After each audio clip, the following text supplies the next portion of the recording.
Listen, ETH is a lot higher in the last 24 hours on speculation that the ETF is coming.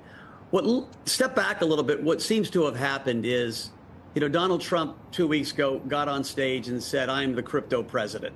And it was on the same day that Joe Biden had threatened to veto a relatively obscure piece of legislation that the SEC had put through, a rule on accounting, saying that crypto assets in custody needed to be held on balance sheet. And that kind of set off a firestorm where it almost became a purity test, like Republican, good for crypto, Democrat, bad for crypto.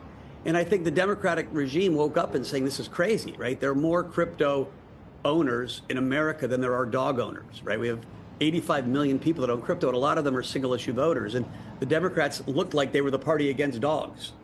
And so you've seen a pretty dramatic change. First of all, you had 9 senators cross the aisle and 21 congressmen on this AB 21. And so that's passed, the repeal of that. And it'll go to Biden's desk.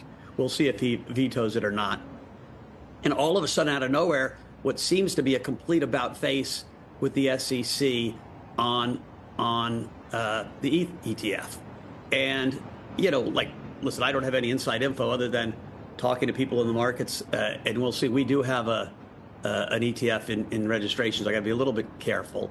But assuming, the market is right, and the market's usually pretty smart, it feels like someone at the Biden White House made a call and said, guys, we can't be the party against crypto anymore.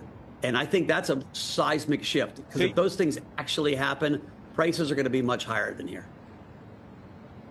So you're speculating that a phone call was made from the White House to Gary Gensler's office, and Gary Gensler, who has, for the most part, as you know, been relatively opposed to these instruments. In fact, he was opposed to the Bitcoin ETF until a court told him otherwise. You think he's going to do it, quote unquote, voluntarily, or maybe pseudo-voluntarily, if in fact the president's telling him otherwise?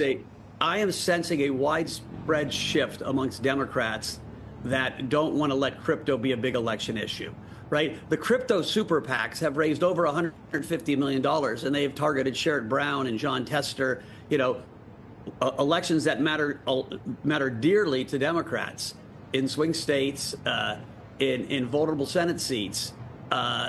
Crypto should be bipartisan. And quite frankly, for our industry to do well, it needs to be bipartisan. And it has been really Elizabeth Warren and a small group of people that has kind of held the Democrats hostage on this. And what the Senate broadly said, Chuck Schumer, being the Senate leader who voted to overturn against Elizabeth, was enough.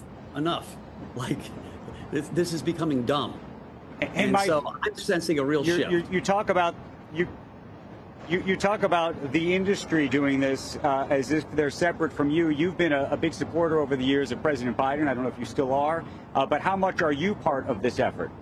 Listen, I've had a real view that this needs to be bipartisan. So I have been meeting with Democrats and Republicans equally, trying to both educate. On the Democratic side, I've been trying to talk sense. I was like, guys, this could be the biggest own goal of the last 6 years. There is no reason to make crypto, which is a technology, a political issue. And I think hopefully that message is starting to resonate.